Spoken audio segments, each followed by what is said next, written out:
think about Kevin Durant? What about him? As far as the situation, or Yeah. I'm just under the impression, or I've been saying he should stick it out at least one more year, try at least one more go around. He's never had this team that he's about to get. I don't think it's going to work because I'm not a fan of Ben Simmons, but I mean, at least he'll be a solid defender. You can't really rely on him to make shots. So, but I mean, they got some other pieces too that might work out. I mean, I don't think they're going to be a top 4 seed in the East unless everybody's healthy and they all play. Because Kevin Durant gets hurt, Kyrie Irving, he's iffy if he shows up, and Ben Simmons, I don't know. But, so would you give into his? So I mean, they've been trying to trade him for like a month, right? But he said that he was like, if you don't fire Sean Marks and Steve Nash, I wouldn't give into that. Then trade me. So would you rather keep Durant and fire the head coach and GM, or if you're the owner of the Nets, would you rather say, "Hey, I'm keeping you, Kevin," or you're gonna say, "I'm trading you away and I'm gonna keep Steve Nash and Sean Marks"? If KD sat down and was like, "Hey, Craig, I mean, you gotta make a choice," what would you do?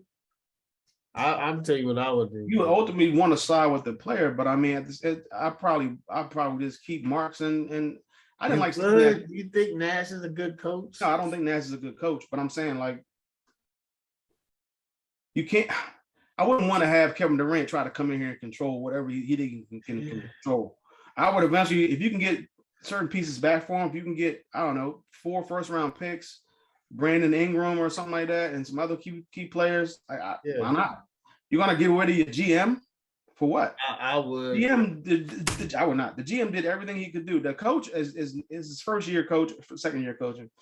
He was in over his head regardless.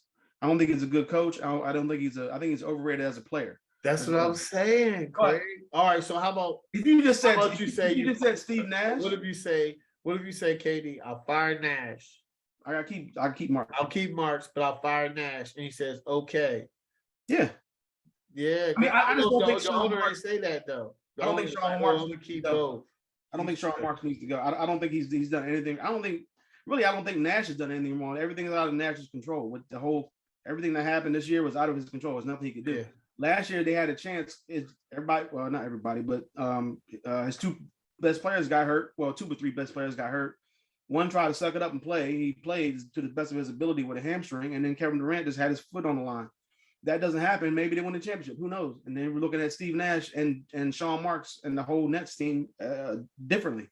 Right now, you got that whole, since nothing worked out, and then Kevin Durant is just basically just going back on his. These players got too much power, man. They just got too much power. I'm all for the players and everything like that, man. But they just got too much power, and they don't want to. Kevin Durant wants the easy way out. He wants to go back like he did when he went to Golden State. That's the easy way out. Unlike LeBron, now I like LeBron, but I don't think LeBron is he's not my favorite player. But I will say that LeBron has outplayed, but he has played through his contract 100% before he actually decides he wants to move on. All of them. So and he'll do this though. He doesn't ask for a trade. And he did take the easy way out, but he didn't ask for a trade. Yeah. And then he went back to where he started. I mean, they had a better roster, and they ultimately traded Andrew Wiggins for Kevin Love, and it worked out for him. But and the Lakers, he went to a young team, and then they ended up getting AD. But here's the thing with LeBron. LeBron wouldn't have signed him for a year. He's doing what he's doing now. He's gonna be like, where's the direction of the franchise going? And if it doesn't fit his standards, then he's not gonna re-sign. But he doesn't ask for trades. He sticks it out. He doesn't demand trades. Now, him signing a 1-year deal and a trade is a big thing. He's not going to commit himself 4 years and not play it out. You know what I'm saying? That's why he's asking the Lakers, like, if I sign this extension, I just want to know that we're on the same page. Because he can go places. Unfortunately, like KD, he doesn't stick it out. But here's the thing. That's what requires you to be a great player. You have to be a great leader. Like, okay, I'm sorry. Let me take that back. Not a great leader, but if you want to be on the level of Steph Curry, Kobe Bryant, Shaq, Hakeem, Larry Bird, Magic, Michael, LeBron, you can say Giannis. You lead a team. Giannis is the leader of the Bucks. Everything runs through him. Steph is the leader. It looks like Luke is the leader of math, but I'm talking about, like, if Giannis keeps playing and he can play himself into one of the greats. That's what I'm talking about. I'm talking about legendary status, right? Kobe had to lose, and then he won without Shaq, but he was the clear leader of the team. You know what I'm saying? So it's like KD asked for Steve Nash. He asked for, Kyrie, James Harden. Now you gotta deal with it, and you signed a 4-year deal, man. It's not like somebody put a gun to your head and was like, "Hey, man, it's not like you were it's not like you were into the deal, right? It's not like he has one more year on his deal left, right? It's not like he's 3 years into a 4-year deal and he's like, listen, it's 1 year in my deal. Let me ask for a trade. I would look at it differently. But now it's like, why'd you even leave Golden State? I didn't understand why. You should have stayed. I didn't like the move. You should have just stayed and just won championships. Can you imagine if he stayed, they probably would have won last year. Just stay and win championships. Yeah, maybe. I mean, people get mad, but look, listen, people gonna get mad and people gonna hate. But you'll end up, to be honest, if he stays at Golden State, him and Steph probably win. They're already talked about as the greatest team ever. Already, some people say it. But if he stays and doesn't go to the Nets, he would have 3 rings. And everybody would be like, he joined the stack team. All the greats would have been like, he's a bus rider. But he would have retired with 5 rings or something like that. 5 or 6 rings. You know what I'm saying? Like, at that point, you're like, I'm one of the top 10 players. It's hard if Kevin Durant stays in Golden State. It's not hard to put him in the top 10 with Steph. It would be, you know what I'm saying? They would be considered like a great duo. I wouldn't put him in my top 10. I don't even have. No, I'm saying, like, let's say he stays at Golden State. They win 6 championships. Kevin Durant wins 3 Finals MVP. Curry's win 3 Finals MVP. I'm just gonna say it just like that. What if it happens? Just like that, he never leaves. You're gonna say he went to a stacked team, but you're gonna be like, damn, he has 6 rings. Not to say he's not in Jordan or LeBron level, but you're gonna be like, damn, Kevin Durant is damn good. I mean, he won. So now it's like you want to go back. You're not happy. You want to win. You should have just stayed and Golden State. You should have just said, bump it, man. I'm gonna be a villain. I don't have a problem with him trying to find his own path, though. Like trying to make his own team to win, so that way he has his own team. Easy, Golden State. But I didn't want him to leave Golden State. But I mean, after he left, I kind of was like, okay, maybe this is his opportunity to make his own way and to say that this is his team and like he's going to lead his team to the finals, to the championship. I could understand it. So it didn't happen. He still has a chance to make it happen, but a lot of teams around him are getting better. Now I'm hearing he wants to go to the Sixers now. Sixers and the Celtics. He wants to go to the Sixers and the Celtics. He doesn't want I hope he doesn't go to the team and sweep him, man. See, how would that look if he goes to the Celtics? Well, how would you look if he went to the Suns or the Heat? The number one. Right. That's exactly. He has to go either stay with Brooklyn or go to a team that was like New Orleans. Yeah. New Orleans will be good. New Orleans would be good. When Nick Rice said it, I started thinking about it. I was like, damn, New Orleans could keep their core players, trade the draft picks they have for the Lakers. And to me, I love Brandon Ingram. I hear nothing but positive stuff.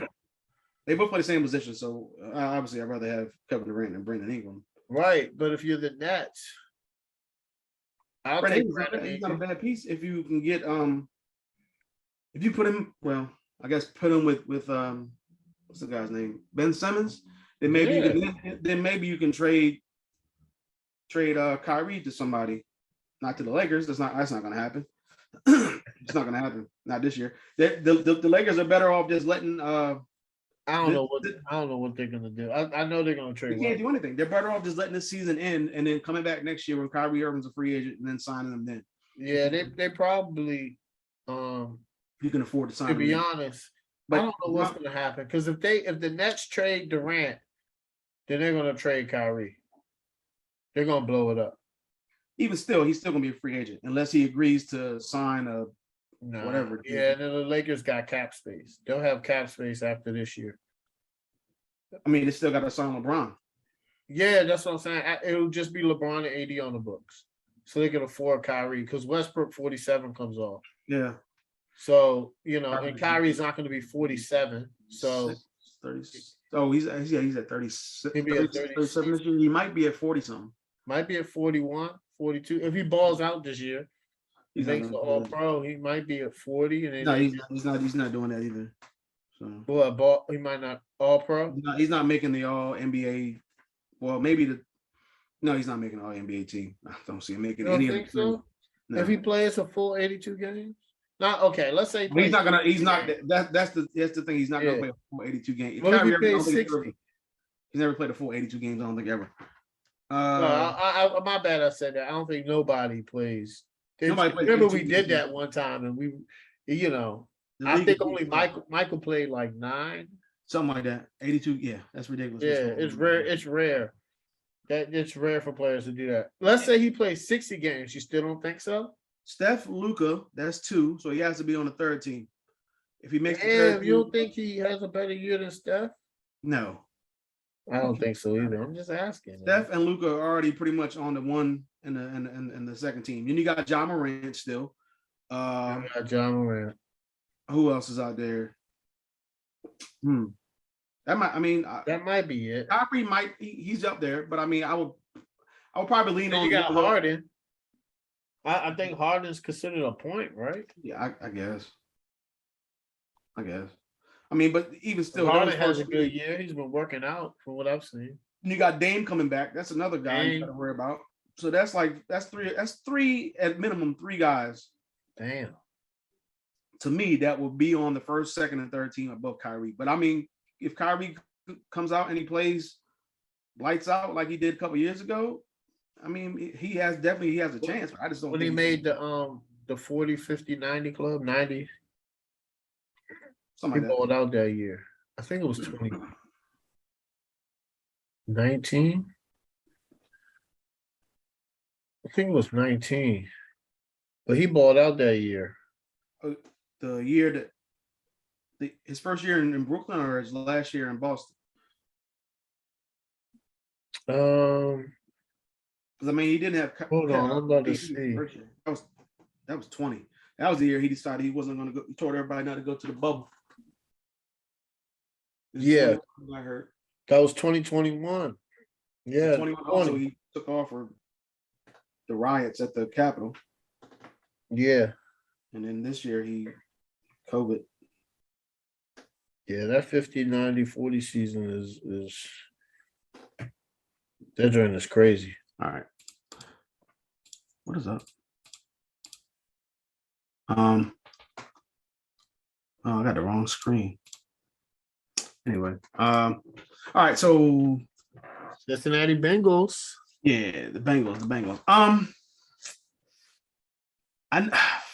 Zach Taylor. I mean, a lot of people was about to write him off. I think everybody that does this show was about to write him off. I wrote him off, yeah. Yeah. But I'm I mean, I'm sure Cincinnati fans are glad that they gave him one more chance with a healthy Burrow. And I mean, I didn't see this team making that turnaround that they did last year. I think they won like 4 games maybe the year before. Yes. Like Yeah. And then they come back and then they come back and then they go all the way to the Super Bowl. I mean, you got to give credit to Zach Taylor for that turnaround. Like I don't know if maybe it has happened before. I had to go back and do my homework and look at it, but I mean, that's last. You talking about from last to Super Bowl, or even not even last. I mean, just like being that far under 500 and then going all the way to the Super Bowl. I mean, I didn't. That's a great record. That's I don't know. Maybe Dallas did it. Maybe. Oh, okay. Maybe. Yeah. Maybe. I mean, even still, if it was Dallas, you got to go back some years. Yeah. So I mean, just to have that happen though, but I mean. You just got to give him credit for what he did last year. He did a remarkable job. So he's not going to really be flying under the radar this year. There's a lot more pressure on him this year because of what they did last year. So they definitely have a target on their backs. They're defending AFC North champions. They're defending AFC champions. They went in and they were down at halftime to Kansas City, came back and won that game. So they have a lot of pressure on them, but I think if everybody can stay healthy, I think they can handle it. Obviously, it starts with Joe Burrow. He had a great season last year for his first full season, I guess, under center. So, I can't even express how good he was. Like I knew he's going to be good, or I thought he was going to be good, but I didn't think he's going to be this good. Mm-hmm. And there's always a lot of pressure on him or on the number one picks in general. So he's so far lived up to the hype. And like I said, he led his team all the way to the championship game last year. So they got 2 really good wide receivers in Chase and Higgins. Chase surpassed expectations to me as well. I thought they probably should have taken Sewell because of the offensive line issues that they had the year before, and especially with Joe Burrow getting hurt, he was out for the rest of the season. Mm-hmm. You kind of want your quarterback, your number 1 draft pick, to be protected, your future to be protected, but they went and got his college teammate Jamar Chase, and it worked out. So, and they were just a couple of seconds away from winning the championship. So, seconds.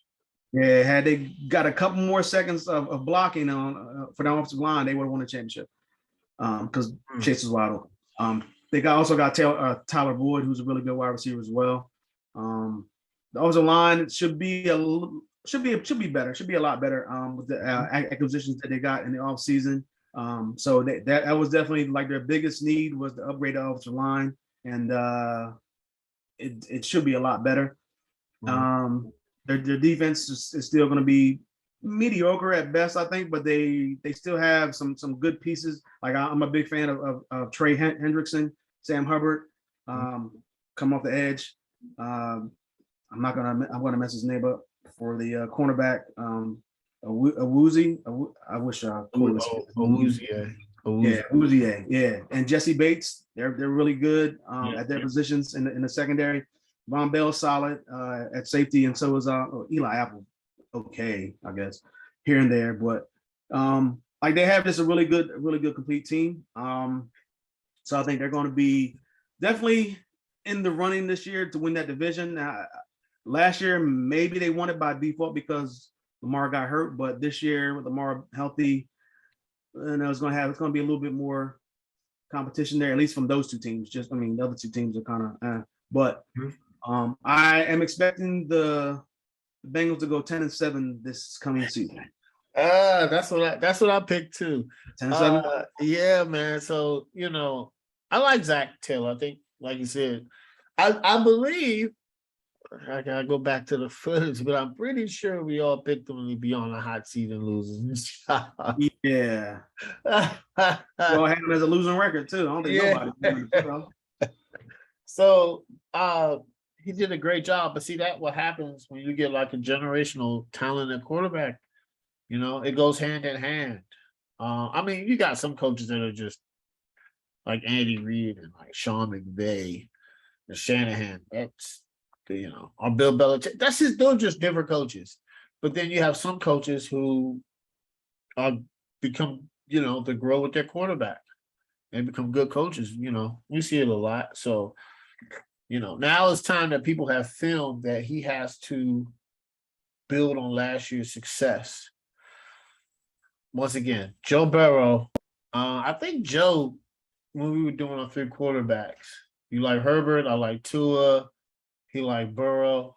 So we'll get to Tua. I think Tua's gonna have a good year, but that's down the line. But I think that Joe Burrow played phenomenal last year, even though with that line that was ridiculous. He did wonders. So you got to respect that, man. Anytime he, showing his toughness, his leadership, that's what drives NFL players to, bring it every down. When you have somebody like, man, he's not giving up. The running back, I like Joe Mixon, man. Good building power and speed, stays healthy, good teammate, wide receivers, just stacked. I think the best receiver might be the best receiver corner in the league. I don't know. You got Jamar Chase, T. Higgins, and Tyler Boyd. I don't know, man. That's stacked. Because remember, those two are good. T. Higgins and Tyler Boyd, without Jamar Chase is good, but Jamar Chase just takes it to another level. You know what I'm saying? And Hayden Hurst, I think he's good quality tight end. I actually wish they re-signed the tight end they had last year, but money talks. The offensive line, I'm glad that they put money into it. Remember last year we were like, get Penei Sewell, but they got Jamar Chase. And the only reason we wanted to get Penei Sewell and why everybody did is because you got to protect Joe Burrow. And at this point that he's proven if he has time, you could have a Super Bowl ring. You legit could have a Super Bowl ring. So I'm glad that they got Alex Kappa and Leo Collins. The defense is going to be good. I like Trey Hickerson. The reason I like him, he came from the Saints, and everybody was like, I think including me, was like, man, why did he sign with Cincinnati? Is he going to be good?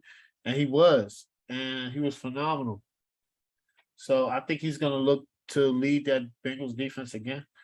And their linebackers are so. I think when you have a good front seven, like a good pass rush, and then you have good corners, then you just have to be able to, like everything, do your job. But you just got to be able to hold it down and know your assignments if you're a middle linebacker in this defense. And then, like you said, Eli Apples, okay. He was talking a lot of trash last year, and players do. That's what they do. Unfortunately, he, it backfired. But he's a corner, man. Corners in the NFL gotta be swagged out and talk trash, kind of like shoot guards or forwards in the NBA. They just talk trash, and the usually way is I think he's having a good camp. Everybody's like how he shows. I believe he was at Dallas before, if I'm not mistaken, and I liked him then. So I think he's going to be good. And like you said, Jesse Bates, Von Bell, they drafted Dax Hill. So I think the Cincinnati Bengals are going to be doing good. So when a team loses in a Super Bowl, to me, it's hard. Even when you go to a Super Bowl. So if you win or lose a Super Bowl, it's very hard to replicate that the next year. It's super hard. Like the last team to go back to back were the Patriots, and then before that it was Dallas, and then the Broncos. I think it was the Broncos and then Dallas. Yeah, it was Patriots, Broncos, Dallas.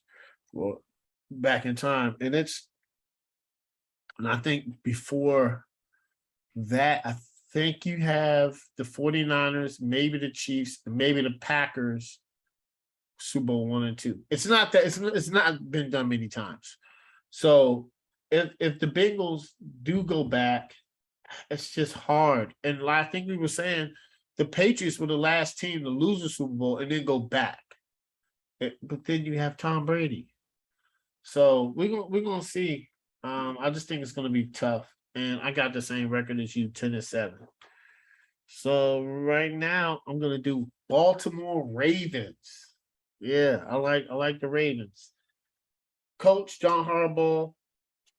Nothing I can really say bad about him, man. He's just one of the best motivators. And he's gonna be back to do it again. They had a lot of injuries last year. I think they were the most. I mean, they were devastated by injuries. They were the most injured team in the NFL. And I think you got the quarterback, you got Lamar Jackson. I know people say he needs to be a better thrower. I think he just needs to just continue to play his game. You know, he added muscle. People were like it's going to slow him up. I don't think so. I think he'll be okay. I think he's going to play. Usually, when players have a contract situation, they ball out. And he plays a position that you're gonna have to pay. And what he's done for Baltimore up to now, they have to pay him. Like, that's what I think. So pay Action Jackson.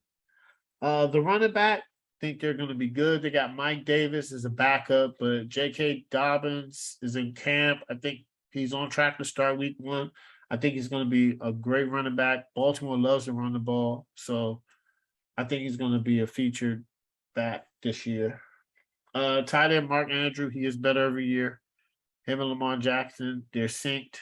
I mean, they just know each other, and that's his man. They came in as rookies together, and they've been playing like that ever since. They just got good chemistry. The receiving core is going to be a test, man. Already, Dervinay and Bateman they're already injured in camp, and you gotta look for Bateman. Everybody's looking for Bateman to make that next step because Marquise Brown is out of there.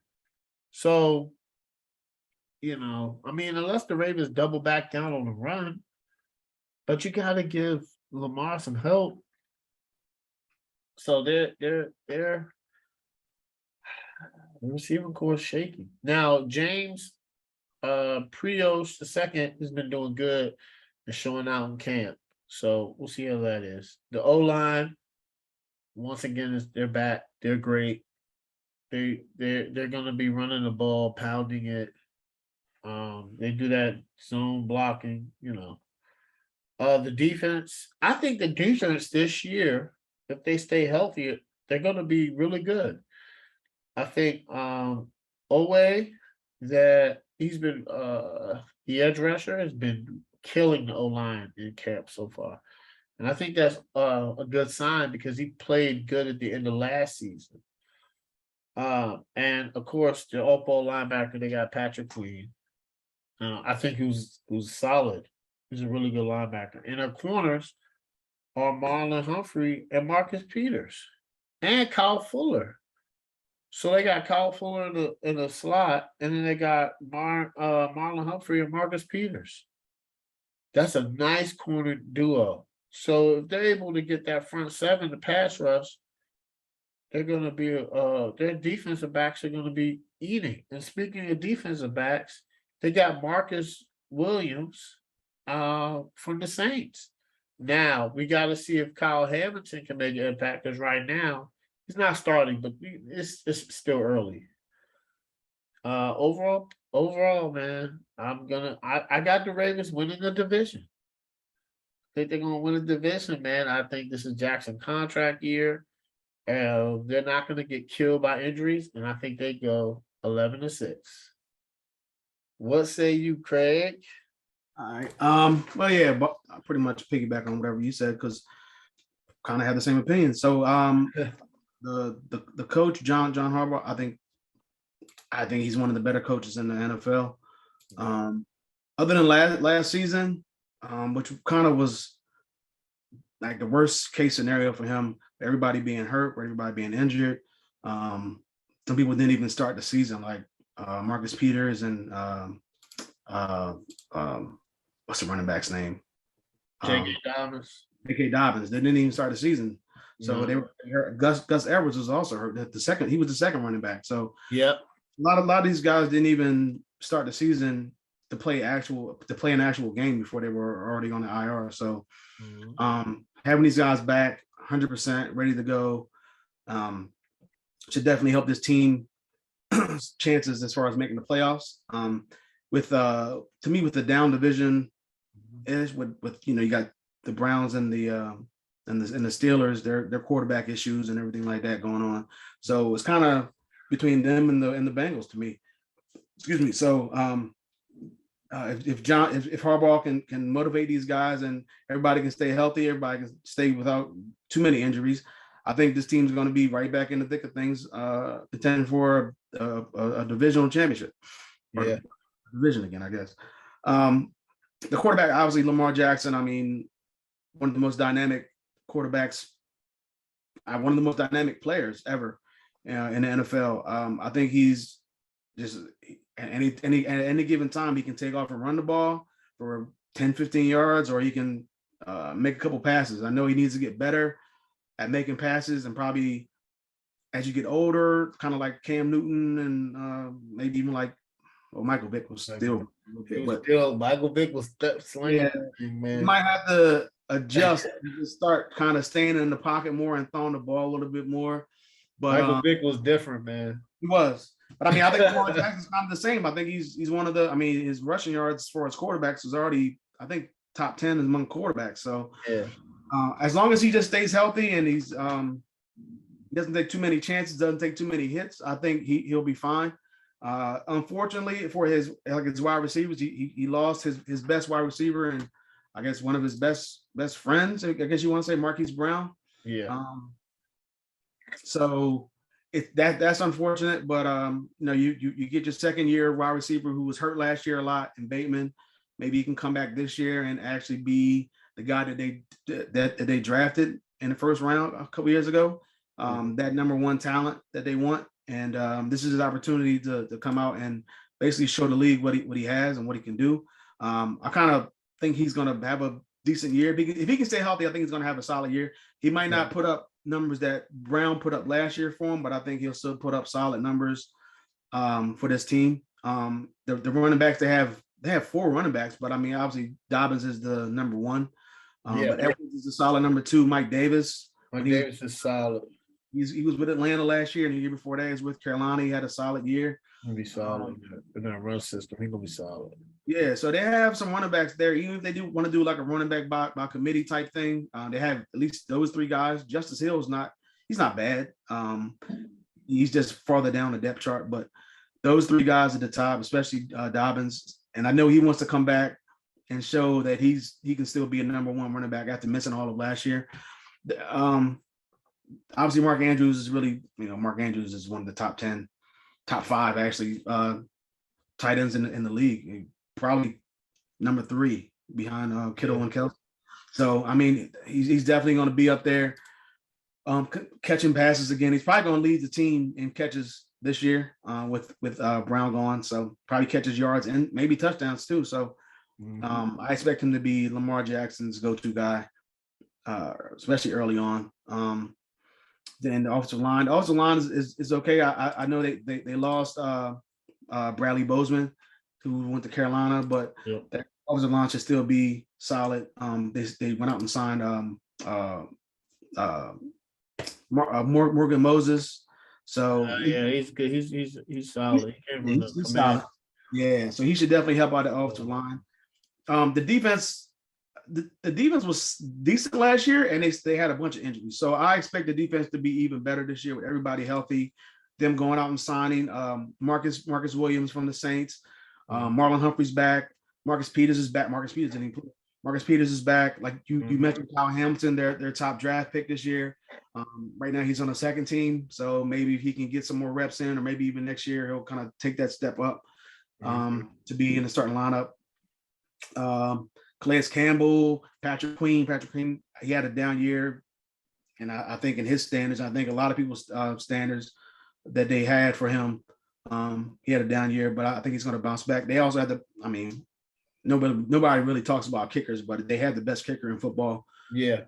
Justin Tucker. So I have high expectations for the Ravens as long as everybody can stay healthy this year. I think they're going to have a definite opportunity to win this division, especially their first like 3 games. Kind of easy schedule, and then like the middle part of the schedule is kind of easy for them as well. I know everybody's talking about Lamar Jackson and his contract, but obviously he wants to play and show people why he should get paid. So a lot of people tell him don't go out there and take the field. They wouldn't take the field, or telling him not to take the field without a contract and all this stuff when he doesn't have an agent. So he's just pretty much doing it by himself. But he's got to do what he has to do, and I think he's making the best decision for himself. And he's going to just play for his contract. He's going to show people why he should get paid the money that he should get paid. And it is what it is. Football is a dangerous sport. He knows that. He saw what happened last year. He got hurt. He was out for the rest of the season. They lost like 6 straight. So 6 straight, and they were winning. Yeah, they had a winning record until he kind of got hurt, and then he was out for a little while, and then it just went downhill from there. But I have him winning 11 games, 11-6. So I have him winning the division, and I think this is a bounce back year for the whole Ravens organization. I have him, like I said, have him going 11-6. All right, who you gonna do next? I got to go with the Browns just because. Okay, I got some stuff to say about them. Oh man. So the Browns, everything that happened this year, with the whole, obviously the trade for Deshaun, and then Baker was he felt like he didn't fit in, or he wanted to get out. So took a while, but they ended up trading him to Carolina. So now you have, or you think you have, your starting quarterback, and then they come out with even though they traded for him, they knew the allegations that were going on and all the suits and everything like that. They still traded for him, and ended up having, he still has these issues, and then eventually they get a 6-game suspension, which the NFL appealed, and now they're trying to get, at least from what I've been hearing, a full season. Full season. Who knows? He should. Right. He should. But who knows what's going to happen there?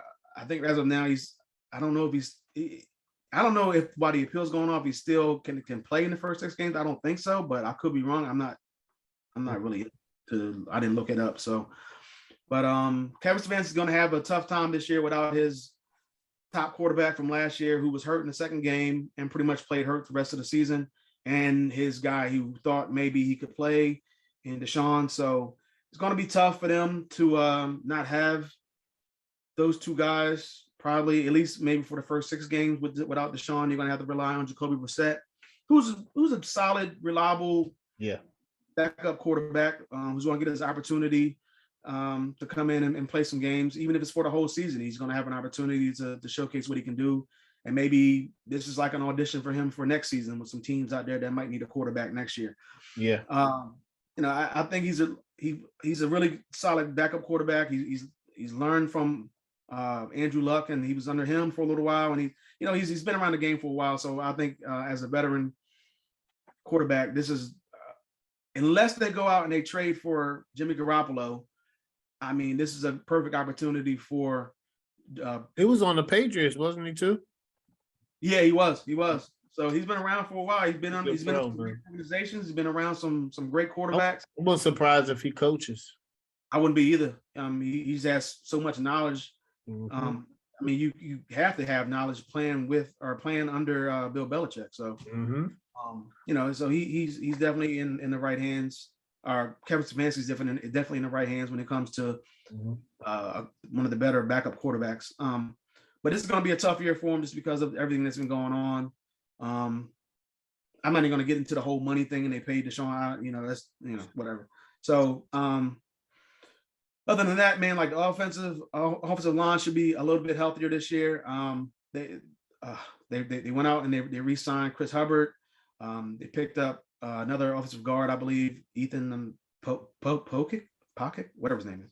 Yeah. So they went out and got him. They kept Njoku. They go out and obviously they trade for Amari Cooper, which looked good maybe early when they had Baker Mayfield and then when they had Deshaun, but maybe not now. And I don't even think Amari is the number one, or I don't think he's a top 20 wide receiver. Basically, is what I'm trying to say. I don't think Amari is the top 20 wide receiver. I would take at least 20 guys above him. To him. Not saying that he can't be really, really good or can't have a really good season. I think this year he's going to be the guy. So he has to come out and showcase what he can do and showcase why he's has the contract or has the contract that he has. But I just never been a fan of Amari Cooper. But obviously they had two good running backs. I know Kareem Hunt he asked for a trade and they denied him. So I don't think he's going anywhere for a while. But I can NBA. Yeah, I can understand why he wants to be out. I mean, he wants to be the star back of his own team, having to share the backfield with Nick Chubb. I mean, but and when he comes in, he's still he's still got it. Like he can still be the number one guy for a team. So I can understand that. On the defensive side, obviously you go out and you re-sign Clowney, which is something that I thought they needed to do. Because that defensive side with him and Myles Garrett is going to be really, really good. So two edge rushers right there that can wreak havoc on the quarterbacks. Denzel Ward is a really good corner. They signed him. And then you got what's the other guy's name coming back? John Johnson. Great. Yeah, John Johnson. You got Newsome and John Johnson, and you got Denzel Ward. Did I say Denzel Ward already? Yeah. I'm bugging. Yeah, so you got a really solid group of players right there that I think, especially in that secondary and on the front four, that I think can make some noise. JOK looked last year. It was a rookie season, I believe. He played really well for his first year to me. But I just think it all comes down to the quarterback. Like if the quarterback is there, or if they get good quarterback play from Brissett, or maybe even if they go out and they trade for Garoppolo, I think it's going to be really good for them. But if they don't have good quarterback play, because their receivers are just not. After you get past Cooper, it's really nobody there. Peoples-Jones, David Bell, like come on, like these are nobodies at this point. Yeah. So, I mean, maybe if Deshaun was there, he could have made something out of nothing with those guys. But without Deshaun, it's going to be more problematic for them. I actually had the Browns going 9-8, but I think after everything that's been going on, and their first six games are pretty much easy games. Panthers, Jets, Steelers, Falcons, Chargers, Patriots. I mean, they could go 3-3 in those games. Say them again. The Panthers? At the Panthers, home to the Jets, home to the Steelers, at the Falcons, home to the Chargers, home to the Patriots. So they get 4 home games.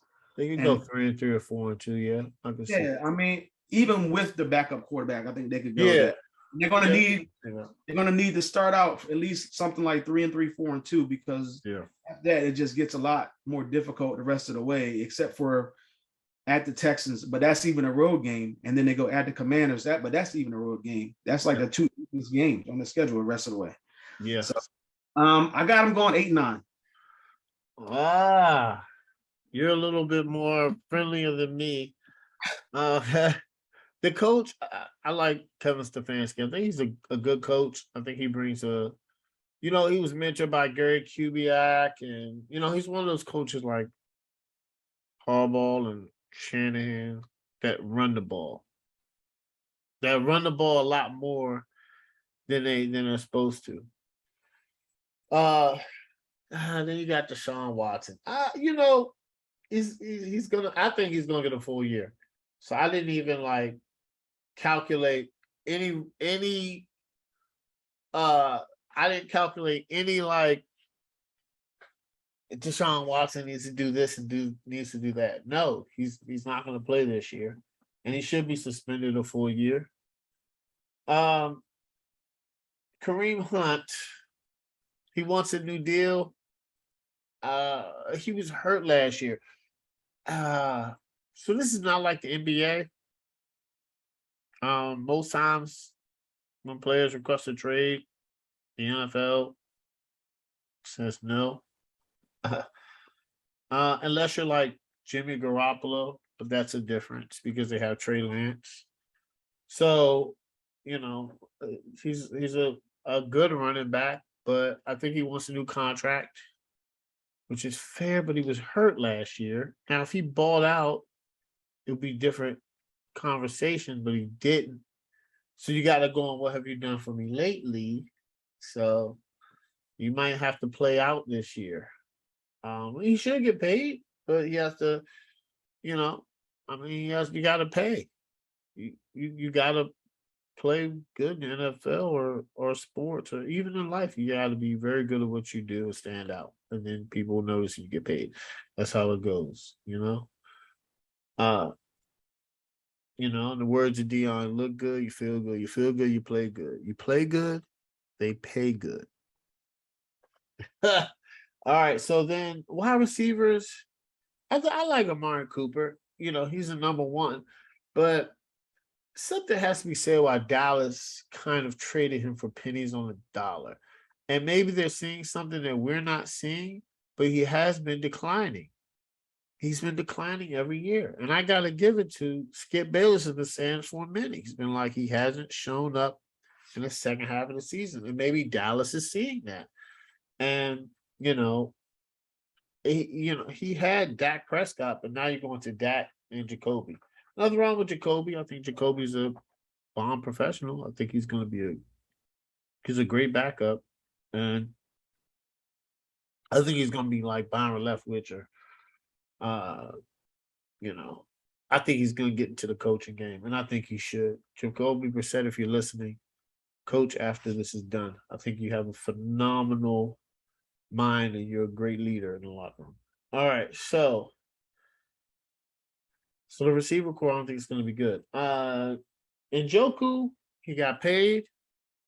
Now it's time to show up. They believe in him, and I think they should. I think he's a quality tight end, and he has all the tools to succeed. The O-line is going to be good. They were good last year, and Stefanski just knows how. He knows what he wants and knows how to put those guys in position. Now the defense. The edge rushers, Myles Garrett and Jadeveon Clowney, they're going to be wreaking havoc on quarterbacks, man. The Browns got a good defense. They got a good defense, man.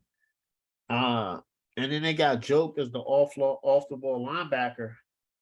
I mean, I think he's really good. I wanted him on the Commanders, but we'll see. You got Jamin Davis. Yeah. Screwed up that one. And he dropped I thought we were gonna get him. But anyway, I think he impressed last year and he's just gonna do good this year. Like you said, Denzel Ward, Greg Newsome, good, solid corners. I think Denzel Ward is quietly one of the best corners in the game. He's been very good when he came out, and he just continues to get better. And then they got the safeties, John Johnson and Grant Duplett, who I think are great. So once again, right, you got a Joke's going to hold down the middle, and then you got two phenomenal edge rushers, and you got two good corners. They're going to hold the defense down. The problem is, how long is the offense going to be able to stay on the field? Is it going to be one of those defenses that get tired? But overall, listen, it all depends on Watson, like you said, man. It's all about the quarterback play. That's the way it's been like that for a while. Well, unless you have the Ravens defense, who's one of the greatest defenses of all time, or you have the Tampa Bay Bucks, and you could just have Trent Dilfer or Brad Johnson back there, but your defense has to be legendary. You know what I'm saying? That just doesn't happen. So you got to have a great quarterback.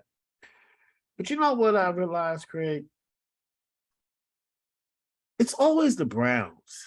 It's always something goes on every year with the Browns. If we've been doing this for a second, where we've been like, all right, the Browns are going to be good this year. Nope. The Browns are going to be good this year. They make it to the playoffs.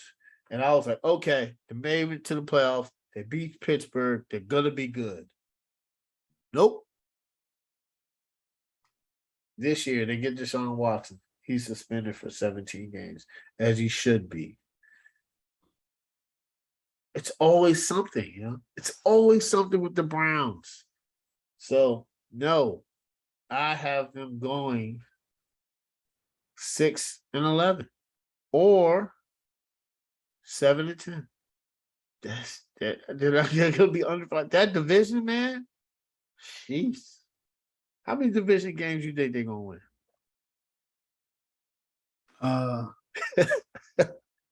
Just in the division, just in the division. I got them winning 2. Yeah. All right, 2 out of 4. All right. 2 and 4. I mean, I think they get 1 on Pitt and maybe one on Ball. Maybe one on Cincinnati. But they gotta catch Cincinnati early though.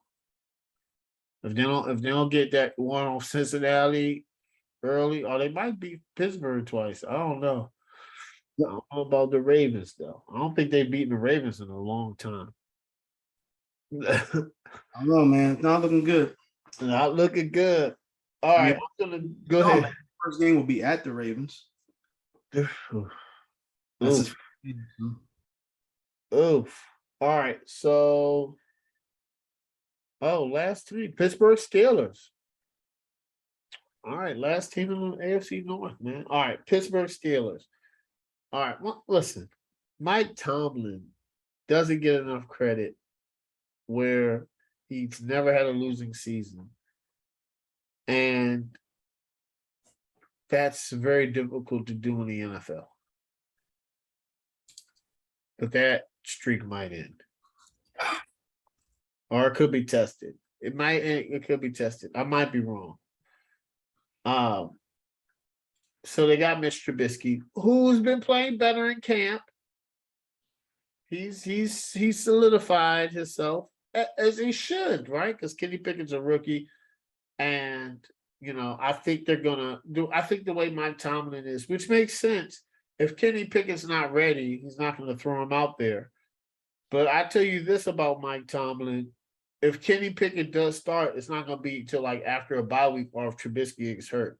So I feel like Mike Tomlin, if they're going into the bye week, like you remember when Fitzpatrick was on Miami, and they went to the bye week, and he was like, "We're starting Tua," but the Dolphins are winning with Fitzpatrick. If Pittsburgh has a winning record at their bye week, they're not going to bench Trubisky. Kenny Pickett is just going to take a redshirt year. I don't think Mike Tomlin is. I don't think he minds that because he's trying to win.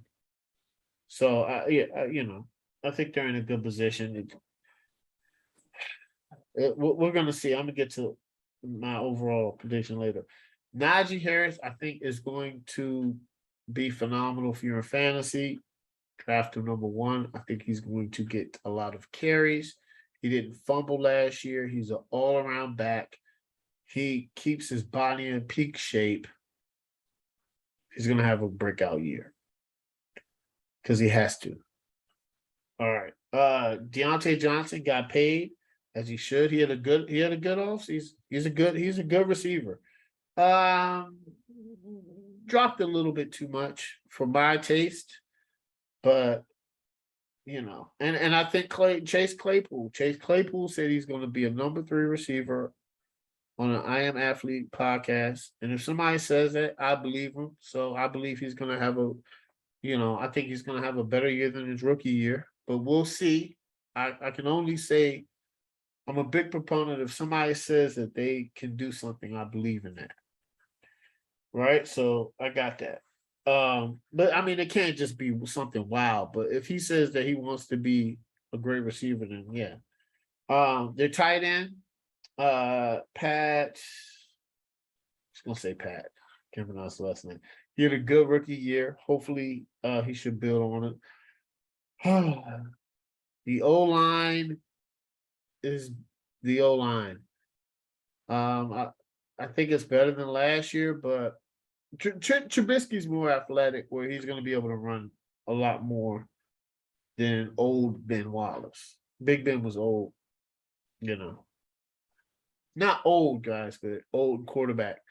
Quarterbacks, NFL players kind of age like dogs and cats.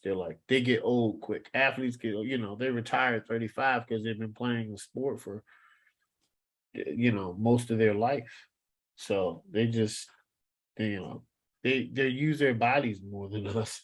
They just don't, they don't do regular jobs. They work on their bodies every day. So Big Ben wasn't old, but in football years he was old. But anyway, Mitch Trubisky will be better. He's more athletic and he can move on the run.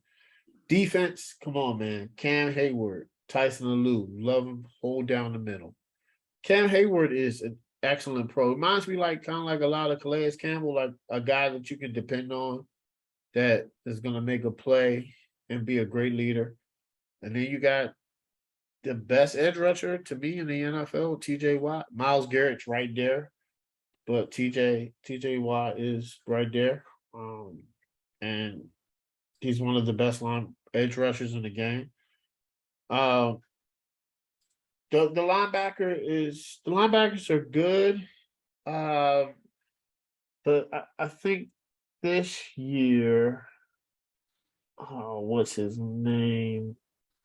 Let me pull it up because he needs to have a better year. Miles Jack. Yeah, Devin Bush.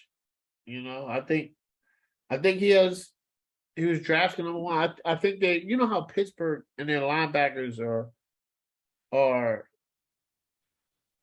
they're legendary. The Pittsburgh linebackers are legendary, and I think Devin Bush needs to, have a big year this year. And then you got Miles Jack, who I think fits the Pittsburgh mentality perfect. And then you got the quarterbacks are good, Levi Wallace and Cameron Sutton. But here's the thing about when you have a great pass rush and good middle linebackers, your corners can just be good. They're serviceable because the quarterback is going to be under pressure. And then you got the safeties, man. Terrell Edmonds and Minka Fitzpatrick. Terrell Edmonds kind of fits Minka Fitzpatrick perfectly because Mensa you can do whatever. He's like a Swiss Army knife, and you can put him back there free safety, and he's phenomenal talent, man. Great. When they got him from Miami, I was like, oh man, he's gonna do phenomenal in Pittsburgh, and he has. So I think this year the Steelers are going to have to rely on a run game and Mitch Trubisky.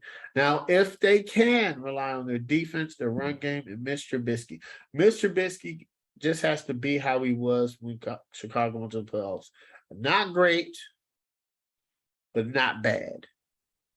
Just right there. Just don't, when you're driving, just stay in the middle as perfect as possible. That's what he needs to do. He just needs to steer the ship. That's it. Don't need to do anything crazy. Don't make a play, throw it out of bounds, But the only thing is, nowadays you need a dynamic offense and a great quarterback. Because in the AFC you have Josh Allen, Patrick Mahomes, Russell Wilson, Justin Herbert, Lamar Jackson, Joe Burrow. It's going to be kind of tough when you don't have that quarterback, and Kenny Pickett's not ready. So I think they go 8-9 this year. I think Pittsburgh has its first losing season under Mike Tomlin. Okay. Yeah, Mike Tomlin obviously is one of the better coaches in the NFL. What he's done over his career, I mean, I don't think nobody has done that so far. That's currently a coach. And not even Bill Belichick has had a winning season in every single season that he's coached.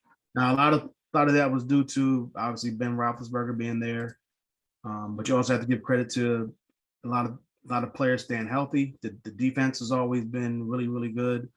They had some really good receivers back then, really good running backs. So, it's a whole team thing. And Mike Tomlin has pretty much just been not only in the right place at the right time, but he's also been a really, really, really good coach. I mean, you can't really take that away from him, even though he's had Ben Roethlisberger under center. But I mean, he's just been a really good coach, and I don't see how losing Ben Roethlisberger can change that for the most part. And just looking at just how his coaching style is, but then you have Trubisky as your quarterback, then yeah, I can. So obviously, Mr. Trubisky is now on the center and not Ben Roethlisberger anymore. So he sat out last year. Well, not sat out, but he went to Buffalo last year and sat behind Josh Allen, learned what he could learn. And then when this year came up, teams needed quarterbacks. So one of the guys out there they looked at was Mr. Trubisky. And rightfully so. I mean, he was a starter before he took his team to the playoffs the year before. The year before he went to Buffalo, and they had a chance to win that game. And then he goes to Buffalo, becomes a backup, and then a lot of people are seeing him with the clipboard in his hand and things like that. And now you want to take a chance on him, so I can understand it. I'm glad he got the opportunity to actually come back out and try again. But I know people are saying it's Trubisky's job and all that stuff, but I think the Steelers are one of three teams with the Panthers and the Seahawks who don't really know, or at least don't have a starting quarterback yet. Obviously, I think it is Mitch Trubisky's to lose, but from what I've been hearing, hasn't been like announced. Yeah, you're right. Yeah, from what I've been hearing out of camp, he hasn't been the best. So getting better. I'm really gonna put a lot of stock in It's getting better, but like you said, if it was that good, he'd be announced as starter. Yeah. So I mean, there's obviously a reason why they ended up taking Pickett in the first round, the only quarterback taken in the first round. So actually, thinking the only quarterback taken in the first two rounds. So there was a reason there to me that they took him. They saw something in him that maybe they didn't believe their quarterback that was on the roster, or any quarterback that was on the roster, Kyle Rudolph or Trubisky, was capable of doing or capable of leading this team. So I wouldn't be surprised if we see Kenny Pickett at some point in time this season. I probably would be a little bit surprised if he started, just because I think Trubisky's like you've been saying, like I said, this is his job to lose. So he has talent, and he has talent around him. Like, he has Najee Harris, one of the better running backs. He didn't fumble at all last year. Had a really good year for a rookie. He catch passes out the backfield. He can run the ball. He can do it all for the most part. So as long as he stays healthy and doesn't run into that sophomore slump type thing that some players do have, I think he's going to be a cornerstone piece for this offense. I don't think you really need to give him the ball 300 sometimes. I know he's young, but I mean, I don't know if you really want to overwork this guy. They just took Anthony McFarland a few years ago, and they haven't really utilized him. So they have him. They have Benny Snell on the roster. Now, none of those guys are Najee Harris, but I mean, at least I don't think you have to run Najee Harris into the ground in his second season. I like Deontay Johnson. Like you said, he had his issues with drops and things like that last year, so he's going to have to do something about that. Chase Claypool, he's a solid number 2, maybe number 3. I think he was injured a lot last year, so maybe he can come back and play a lot better and get on the field and get some type of communication, build that trust with him and I guess Trubisky. And then they got George Pickens. They drafted George Pickens out of Georgia, second round pick. So they saw something in him. And I mean, I think if Pickens can come in and play and be that third guy, or maybe that jump ahead of Claypool and be that second guy, I mean, you have 3 decent wide receivers, 3 young decent wide receivers. Well, I would say more than decent. They're pretty good. So I think along with Fairmouth, the tight end. Fairmouth. Okay. It's just kind of unfortunate that Trubisky is the quarterback. I think you could put, I don't know, I'm not a big fan of Jimmy Garoppolo, but you could put Jimmy Garoppolo with this team, and the team will probably be, not probably, I think they will be a lot better. I didn't think about that. Interesting. Jimmy Garoppolo? Yeah. I mean, or pretty much any quarterback, any type of veteran quarterback, especially would fit there too. He'd be a good fit there. Especially any ones that played last year. I think this team will be pretty in pretty good hands. Offensive line is really good. Not really good, but they're solid. They're a really good bunch. I said really good again. They're a good bunch. They're a good unit. All they have to do, if they can pretty much protect Mitch Trubisky and give him some time to actually throw the ball, I think he's going to have some type of success back there. But you know, it just depends on if they can protect the quarterback, because they're going to be going against some juggernauts this year, just in the AFC in general. And then you got the Bucks and the Saints, so it's going to be tough. On the defense, pretty much, I don't really need to say anything about that. The Steelers defense has been good since like the 70s or something like that. I'm about to say, yeah. They've always had a really good defense, like a top half of the league, pretty much at worst, it seems like, type of defense. And this year, I don't think it's going to be anything different. You mentioned Cam Hayward, and there's TJ Watt. Obviously, Minka Fitzpatrick signed that big deal. Terrell Edmonds, like, they have really good players. Miles Jack and Devin Bush, like you talked about. Devin Bush he's still pretty young. Last year he was injured.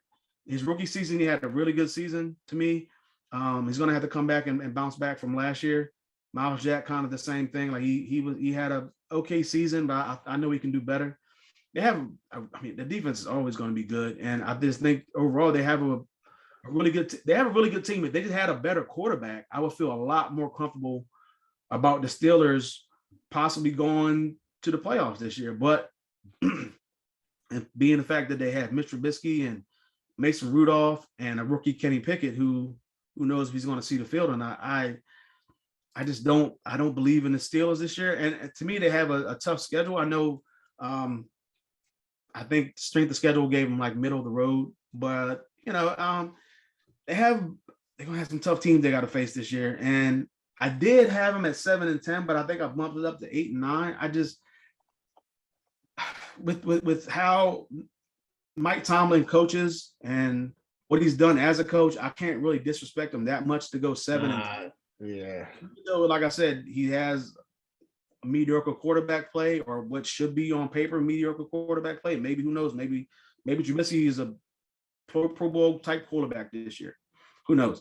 But there's definitely talent there. There's definitely pieces there on both sides of the ball. It's just the quarterback play. So I'm going 8-9 for the Steelers this year. It's hard to, like, I can't see them having like a crazy, like, if they go 500 or not 500, but if they go 9-8, I wouldn't be surprised. I wouldn't be surprised either, because like last year I didn't think they were going to make the playoffs, and they ended up making the playoff. So, I can't remember if I picked them or not. It just, you know, it just happens. What is it? Yeah, you got the NFC North. NFC North. Okay. Well, it may surprise some people. We only try to get the better teams out the way and save the bums, but I'm going with the bums. I'm going with the Bears, man. Okay, I like it. I can't. I'm not gonna be out here judging the coach of the Bears, Eberflus. Eberflus. Yeah, I'm not gonna judge him because this is his first year. But I know he is kind of in over his head this year with this team that he's taken over. A lot of pieces are gone.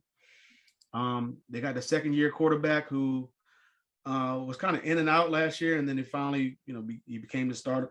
He became the starter for the most part throughout the rest of the season. But he's going to be kind of in over his head again. Like I said, I'm just not going to judge the coach this year. I'll wait to do that next year. Yeah.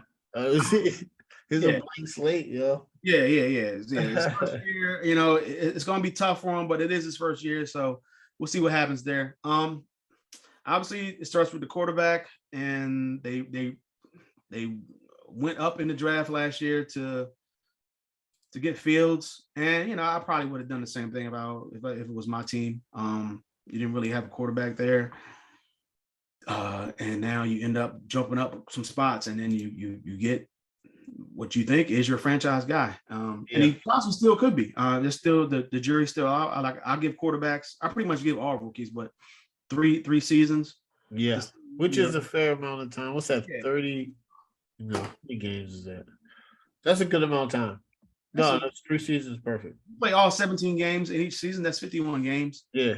So, I mean, you know, I think that's playing a time. You get around 40, 50 games to me. Yeah. I think that's a good. That's fair.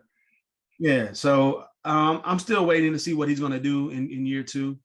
Last year he had so many struggles getting with his offensive line. His offensive line was horrible. I don't really think they went out and did anything amazing to address the offensive line issues. I know they signed some players, and but I just don't know if that's not going to still be the same outcome for Fields if he's not going to be out there running for his life, I guess. So we'll have to see. I do like Riley Reef. I think he could be a solid lineman for the Bears. It's going to just be interesting to see what those guys that they did sign, Lucas Patrick, Davenport, and Reef, or how do you say his name, and Dozier. They also signed Dakota Dozier. So what can those pieces do for this offensive line? It has to be a lot better than it was last year because your quarterback is going to get destroyed back there. So, and that's not something that you want to have your second-year quarterback just getting slaughtered. It's not going to help that they lost or that they traded. Did they trade him or they let him go in free agency? Allen Robinson? I think they let him go in free agency. Yeah, they let him go to the free agency. He's now with the Rams. So, I mean, your number one wide receiver is not there anymore. So that clearly doesn't help matters. So he's going to have to rely on Mooney, who I think Mooney was a really good target for Fields last year. He had a decent season. They went out and they also signed N'Keal Harry. Whatever. So, I mean, there's really nobody to throw the ball to besides Mooney. Cole Kmet, maybe. I think there's been high expectations for him since he came out of college. So, you still have to wait for what he can do. Maybe this will be his breakout year. They get David Montgomery back in the backfield. Montgomery is a solid running back. I think he's like middle of the road to me as far as running backs go. They got Khalil Herbert backing him up as well. So Fields might be running for his life again. He's just going to have to make some plays. This situation kind of reminds me of Russell Wilson with his offensive line issues, and he got a young quarterback that has escapability. He's going to have to make something happen with his legs and with his arm, probably on the run at the same time. So it's going to be tough. The defense, obviously, you still have Roquan Smith, and you still have Robert Quinn. You lost Khalil Mack, obviously, this offseason. The secondary is like a who's who to me of players in the secondary. Maybe somebody will emerge out of this group of starters. Eddie Jackson, there's Jalen Johnson, Jaquan Brisker, Duke Shelley. Like, these are not household names or nothing like that. But maybe somebody can emerge out of this group and be a really good player for the secondary. Obviously, though, it's going to start with Quinn and Smith. To me, those are the two best key players on that defensive side, especially now with Khalil Mack not being there. But overall, I think the Bears just in over their head this year. I don't really have any good high expectations for this team. I think last week I picked the Seahawks to go 3-14, and this week I have the Bears basically going the same record, 3-14. Ooh. Only good saving race, I guess, is, well, I would assume you can't really say that because it's not always true, is that they don't need a quarterback next year. But you never know. I mean, they don't really see nothing out of Fields. The coach didn't draft Fields. That they have the coach now that he's there. He didn't draft Fields. I think that they got a new GM, correct? Yep, Ryan Poles. So, I mean, they have no ties to Fields. So if they are 3-14 or 2-15 next year, and they see CJ Stroud sitting out there and they can make a trade for somebody for Fields, or they see Young from Alabama out there, Bryce Young. I mean, who's to say that Justin Fields won't be throwing passes in, I don't know, New Orleans or New Orleans or Indianapolis or New York or somewhere like that. York Next or who knows? yeah. So, it could happen. So I'm not going to say, just because they have Fields and they traded up for him. I mean, it's going to be a bad look for the organization. But as far as this new group as far as the coach and the new GM, like, they have no ties to this. So, yeah. But like I said, I just have them going 3-14. I don't really see too many wins on this. I don't see any wins really. It's rough. Damn, it's bad. Let me. I do agree with the coach, Matt Uberflus. Uberflus. I gotta give him some time, man. It's his first year. We don't know I don't know what to expect. So we gotta let him play it out. Might be great, might be. We don't know. The NFL is a league that you got to give coach time. All right, you got to give him some time. You're gonna know if he's a good coach after. I say give a coach 3 years. You'll know. You'll know. If you have by the third year, if you don't see improvement, then you just got like, we got to talk about the contract next year. But that's after 3 years. Quarterback Justin Fields. I liked him in Ohio State. I like him here. I just doesn't have the support system that I want him to. And he doesn't have ties to the GM and the coach. And it's like, I hope the Bears wouldn't do what you just said. I would be like, what are y'all doing? But I would take him. If they get a young quarterback and put him on the trade block, I would take him. I would. As a Commander fan, I would. But that's neither here nor there. I like Justin Fields. I just don't think he has a good support system. The running backs, David Montgomery, like you said, man, and Herbert, I think they're going to be really good. I like David Montgomery. The thing with their previous coach is I used to get on my nerves was like, feed him the ball. It's nothing wrong with running the ball. I know teams want to air it out, have a dynamic offense, right? But Matt Nagy came from Andy Reid. That's Andy Reid, and you have Patrick Mahomes. Kyle Shanahan runs the ball a lot. Sean McVay does too. As much as people want to say, Sean McVay runs the ball. So, run the ball or establish it. Establish it. And David Montgomery is a good back that you can do it. The receivers, I like Darnell Mooney. I think he's going to be good. He's getting a lot of praise in camp, and I've talked to Bears fans, and they love him. But their rest of the receiving core, they do got St. Brown, who's developing. Mooney and St. Brown. They're developing a relationship with Justin Fields, a rapport. So they're doing really good, but the rest of the receivers are not good, man. They're not good. Pringle, N'Keal Harry, and then all of them are hurt in training camp. All of them. So that's just not good. Cole Kmet, I think, is going to be a good safety valve for Justin Fields. They had a good chemistry last year. They should continue that. Offensive line. I don't know, man. Now they're saying Braxton Jones is at the left tackle. Riley Reeve is at the right tackle. I don't know. But the offensive line is not good. And if you don't have a good offensive line, you're giving you don't have a good offensive line, and you don't have good receivers, you're setting up Justin Fields to fail. It sucks, but Bears fans say that they are not in rebuilding mode. And I'm like, man, y'all are the offensive line is going to be better than people think. We'll see. This is the NFL. Because I tell you, that Green Bay defense and then, all the other teams have edge rushers. Let's just say that. And if you don't have a good offensive line in the NFL, you're going to lose. No. So the defense. I mean the defense. Nobody stands out to me. You got Roquan Smith, but once again, he wants a trade, which is a distraction in camp, and this is what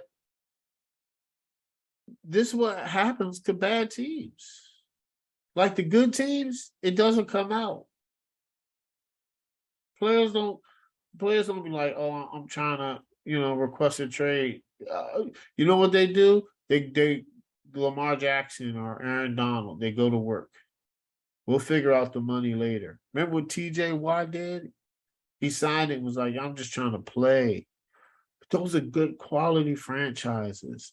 So this is another distraction that Roquan Smith is doing, and that it's just going to tumble over. Robert Quinn, phenomenal, man. He had a bounce back year. I actually really like Robert Quinn. I think he's a heck of a player, and he's a pro, man. But the other people on the defense don't stand out. I like Eddie Jackson as a free safety, but I mean these players are gonna have to step up and make a name for themselves because it's not looking good. You don't have a receiving core with a rookie quarterback, with a makeshift offensive line, and your defense isn't good. So I don't got them going 3 or 14, but I got them going 4-13. 4-13. They're gonna be bad. That's it. I know Bears fans like, oh, we're gonna be good. Good what? Good how? Good who? Who's gonna be good? You believe in that roster? Man, y'all gonna mess around and have a top pick. And that's why I'm worried. Like, are they gonna get a top pick and see a CJ Stroud and be like, we're gonna draft him? But if they want to trade, like if Justin Fields has a decent year, teams will trade for him. Teams will trade. So what I'm gonna do is, I think teams regardless because the Panthers traded for Sam Darnold. Yeah. Somebody will get him.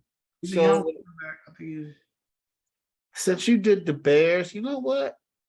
I'm gonna start out with, because you did the Bears, I'm gonna do the Detroit Lions. I'm gonna do Detroit Lions. All right, so Dan Campbell, they're on Hard Knocks. I think a preview tomorrow. I'm gonna watch it. It's good to have Hard Knocks on there. I like Dan Campbell. I think Dan Campbell brings a lot of energy. I think he says crazy things. Do I think he's a good coach? I don't know. We gotta see.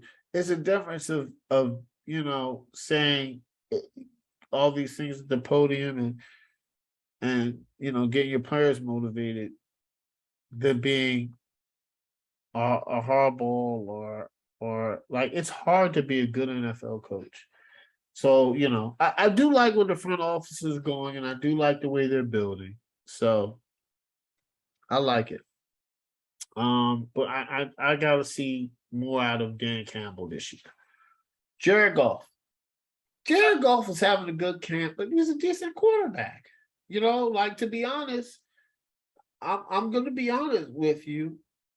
I would like Jared Goff more than the quarterback they have now. Just gonna be honest. I think Jared Goff is a solid quarterback. I think he's, average. And that's not no slight against him, but it's not easy. It's not easy being average. You know what I'm saying? Like, for NFL quarterback, being average is good. Like, I think that he's a good, like a quality starter quarterback. Is he gonna win you games in the fourth quarter? Probably not. But if you have a good defense, if Jared Goff is on Pittsburgh, they might win a division. I'm just saying he's one of those good. He's a quality starter. So I think he's going to have a decent year. The running backs, Jamal Williams and DeAndre Smith, love them. I think DeAndre Smith is going to be really good this year as long as he stays healthy. He's probably one of those fantasy breakout candidates. The receivers, Amon-Ra St. Brown. I think that because he had a breakout last year, I think he's gonna do good. And they have Jamison Williams, who's probably out right now. So it depends on how his progression goes. He might not even see the field this year, which I'm okay with. I'm definitely okay if he doesn't. Health comes first. But they also have DJ Chark and Josh Reynolds. And I think those are quality. I like DJ Chark. I like him at Jacksonville. I think he's a quality receiver. Right? Then the tight end, TJ Hawkinson, is a guy that brings his lunch pail to work. He has a good report. TJ Hawkinson is going to be a good tight end. Now, the offensive line has gotten better. They got Taylor Decker at the left tackle. Their center, Frank Ragnow, is a good center. And then you got Penei Sewell, who's been dominating camp. He's been playing really good. So I like their offensive line. And now it's better than last year, but once again, they've had two really good back-to-back drafts. And I'm pretty excited, I like it when teams start making smart decisions with the front office, start drafting well. The defense, they got Michael Brockers from the Rams. I think his quality leadership in the defensive line is going to be really good because it's going to help Aiden Hutchinson. Now, everybody's talking about this Michael Jackson. I didn't see it on Hard Knocks, but I think he's going to be a really good pass rusher in the NFL. I think that now, right now, he's struggling in camp, but he's a rookie. He'll be okay. He's a rookie, I'm not putting too much stock in 10 days, 20 days in training camp as a rookie. He'll finish the year like, oh man, he had 8 sacks. He had 10 sacks this year, That's how I see him. The linebackers, they're okay. I think they could be a lot better, but it's gonna all depend on their pass rush. Their corners, Jeff Okudah I was real high on him when they drafted him out of Ohio State, DBU. And he just hasn't been able to put it together. And I just hope this year he's able to, because I'm not going to say his patience is running out, but I mean, this is his 3rd season.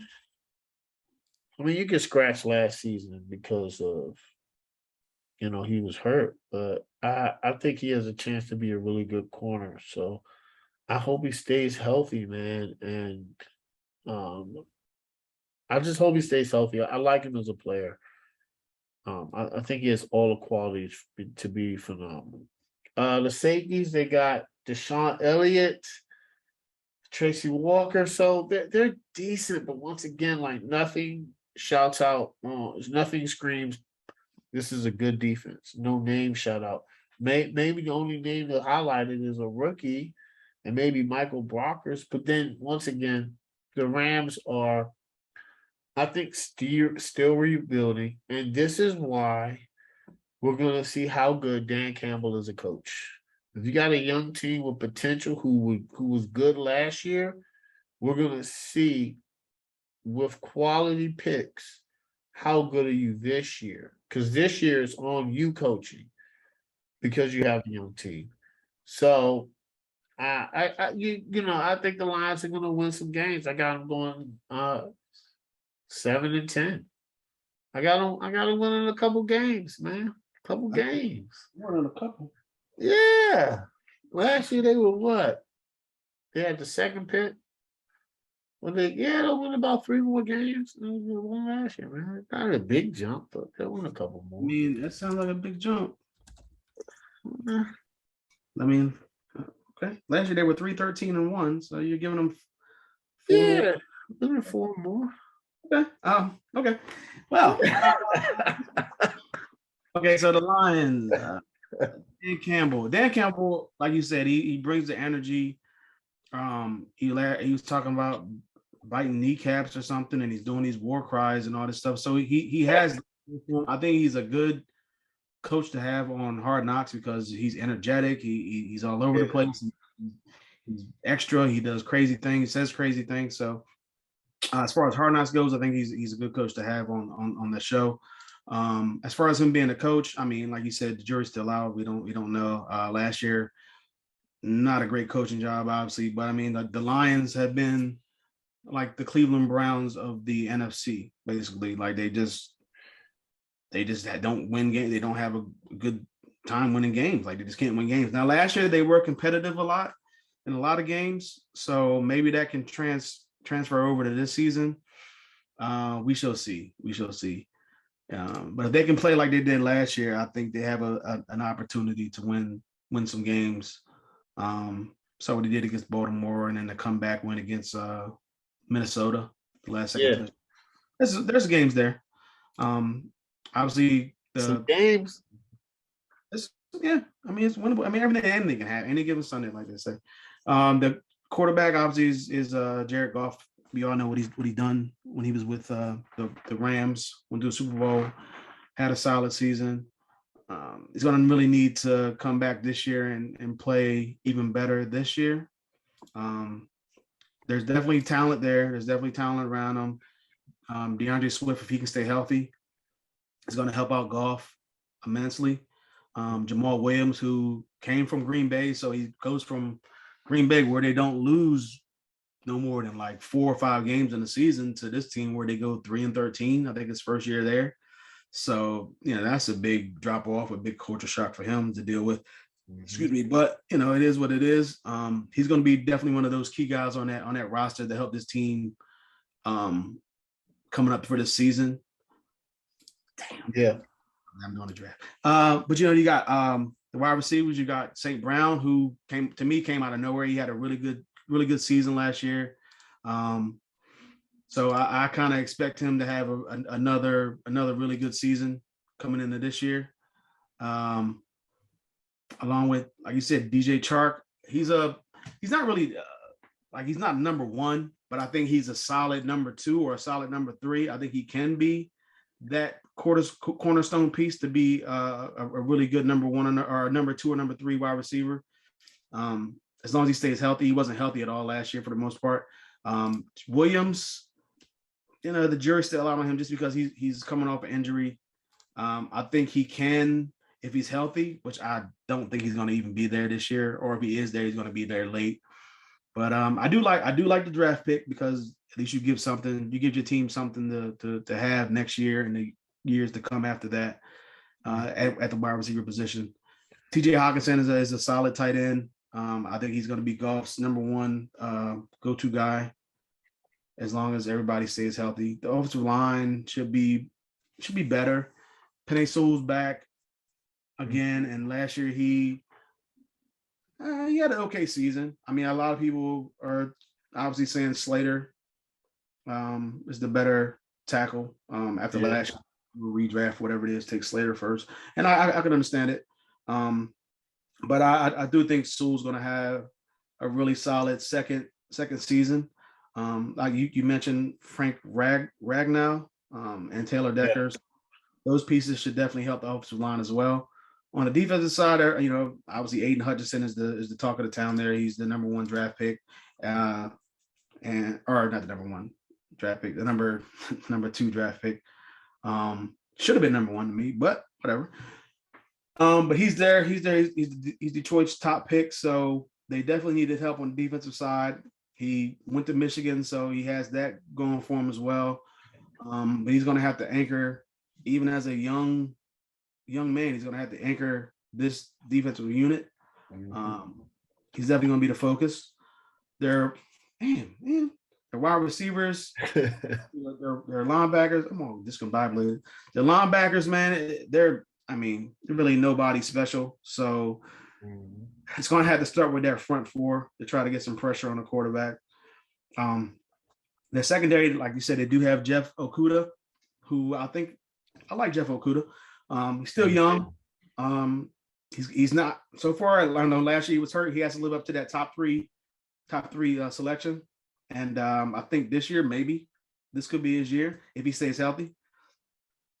Tracy Walker is a solid free safety. So I think there's just pieces there. There's talent there. There's a lot good there. I think they're trending in the right direction.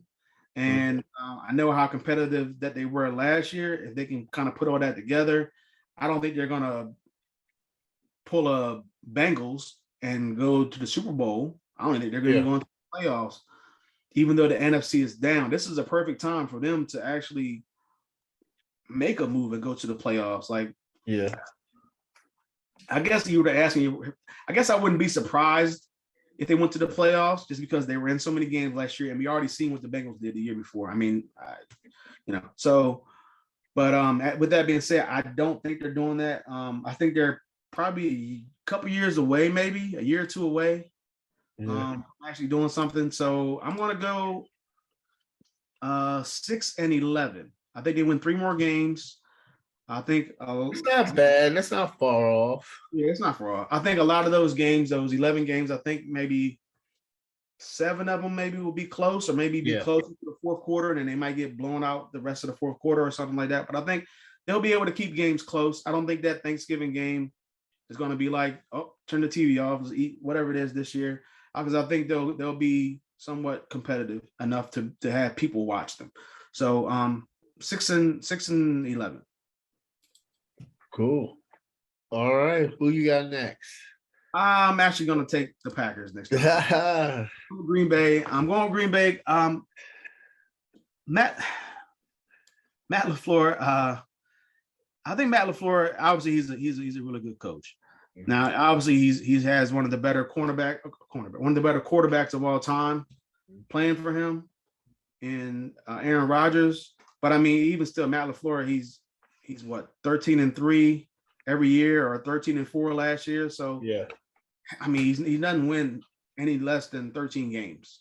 The problem is that when it gets to the playoffs, that's where everything kind of takes a nosedive. It looks good in the regular season. You get to the playoffs and it's just not so much. So there's definitely pressure on Matt LaFleur to get everything done this year. And with everything that happened last year, and then coming back into this season with the whole Aaron Rodgers stuff, with the whole what do you say, immunized, the whole immunized thing. That talk, and then you got, obviously you lose arguably your best player in Devontae Adams, so that doesn't help. I mean, it's just not. It's going to be a tough season for this group coming back this year. And Matt LaFleur, he's just going to be under the gun this year. But you have Aaron Rodgers. Aaron Rodgers is, I mean, I don't even really need to go into detail here. You know how good he is. He doesn't turn the ball over. Obviously, he gets a lot of touchdowns. Obviously, the main knock on him is that when he gets to the playoffs, he just doesn't get it done. Basically, he's 1-4 in championship games. He lost last year at home in the snow, in the cold. Just couldn't get it done. So, as great as Aaron Rodgers is, there's always pressure on him. He's the MVP last year. I think he's back-to-back MVP. So trying to go for the back-to-back MVP.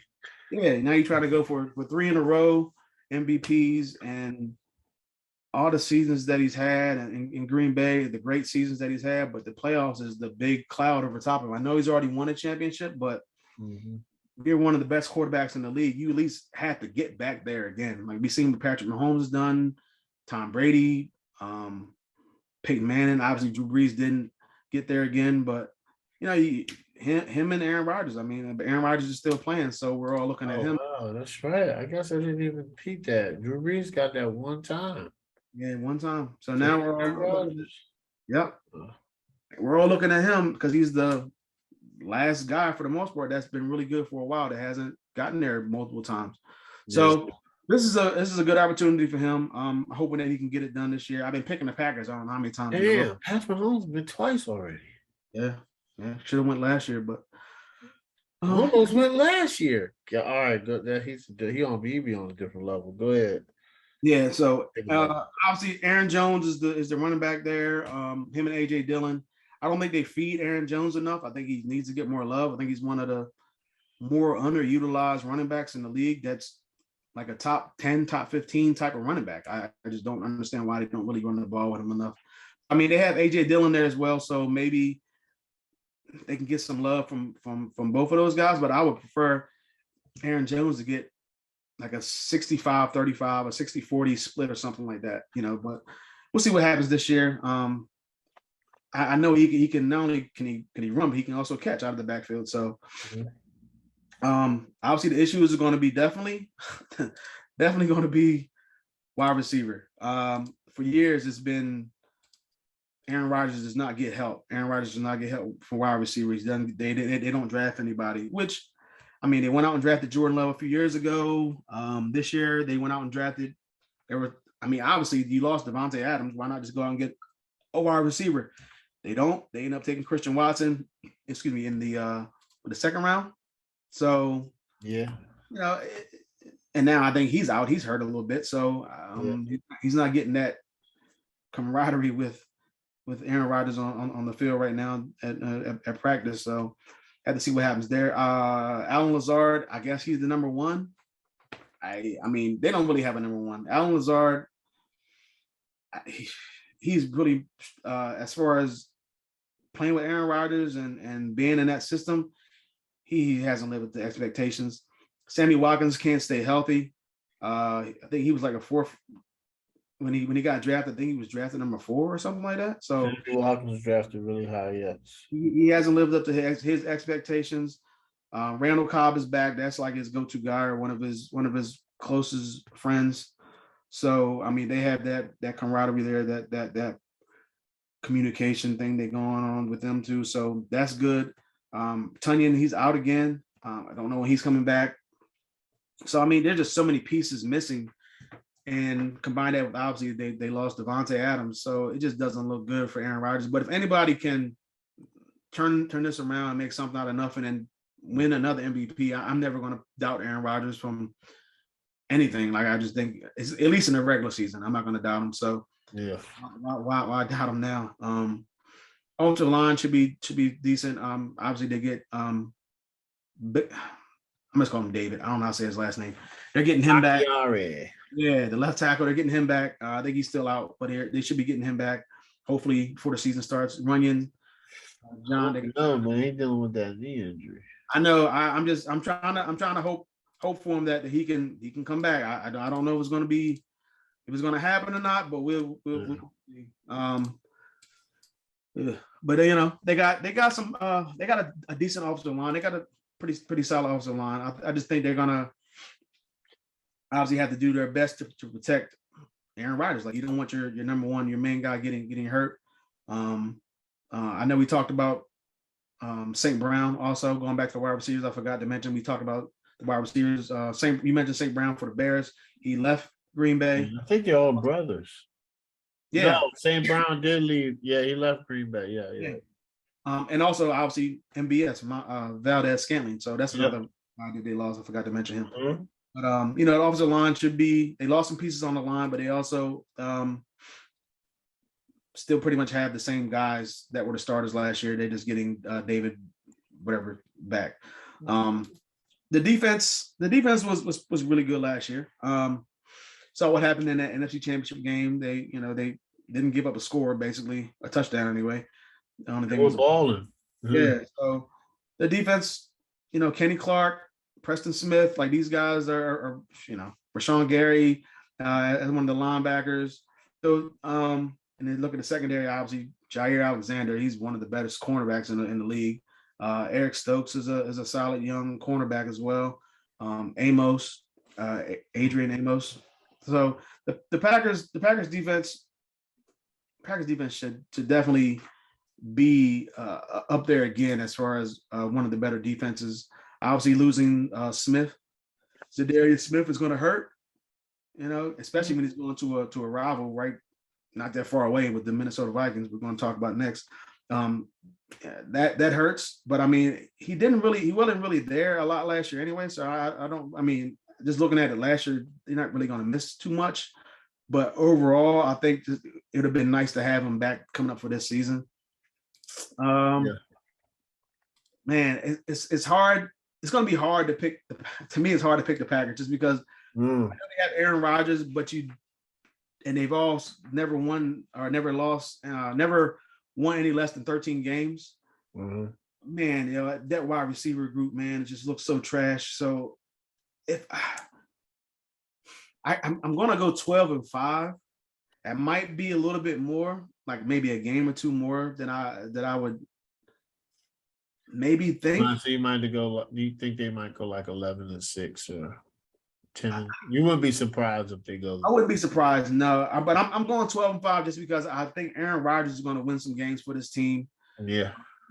If nothing else, Aaron Rodgers is going to somehow will this team to a couple wins. That games probably that they should have lost, and Aaron Rodgers is going to make something happen, and they wind up winning the game. So I have to do 12-5. Yeah. I agree with you, man. Matt LaFleur. Matt LaFleur is a good coach. We don't know if he's great. We don't know if he's bad because he has Aaron Rodgers. You know how this works, right? If you have a good offensive mind and surround a good quarterback, he has a chance to blossom, right? I.e., Trey Lance. I think Trey Lance is going to do good, right? Because of Shanahan. But Matt LaFleur, like if Shanahan had Aaron Rodgers, like, jeez, man, right? So we don't know how good a coach LaFleur is. I don't know because, now you could say this, he's coached up Aaron Rodgers to get back-to-back MVPs, but I don't know. We got to see how good of a coach is. Aaron Rodgers likes him. If Aaron Rodgers didn't, I don't know if he would be there. Aaron Rodgers likes his offensive mind. So, we'll see. Speaking of Aaron Rodgers, he's been, in the news for the psychedelics, and which, hey, player, when you're off and listen, it doesn't matter who you are. If you want to do it, do it. If it helps out your mental health, do it, man. I'm a big proponent of it. I'm not going to knock anybody for, doing psychedelics to, because it's all with mental health, So, hey, more power to him. But I think he's going to have a decent year. Anytime you lose Devontae, it's going to hurt. It's going to hurt because they had a chemistry together that was like unmatched. And Devontae is considered one of the best receivers in the league. And he was, right? So we're going to see what Aaron Rodgers does this year. He's going to be tested. So, and I think he's ready for it. The running back, like you said, Aaron Jones needs the ball more. I think he's a really good running back. And I think A.J. Dillon's going to come to his own this year. But I think they should lean more on it this year than they in the previous years because of the receiving core. Right? I don't even know if I want to talk about them, but I will. No, I'm just messing. But like Sammy Watkins, I like Sammy Watkins. Only thing is, he doesn't stay healthy enough for me. I think he's a quality veteran. You got Randall Cobb. When you start, listen, guys, we know this. When you're a receiver, you start getting up there in age, you start getting hurt. Even a great Julio Jones. And Julio, to me, is the first ballot Hall of Famer. I think Julio Jones is like that. He's getting injuries. So Sammy Watkins is. And Alan Lazard, I think, is not on Devontae Adams level. I think he's a decent receiver. But as we've seen in today's NFL, you need receivers. You need receivers to win. This is a fact. It's not like the Chiefs got rid of Tyreek Hill, right? But they still have Kelsey. You should come on, man.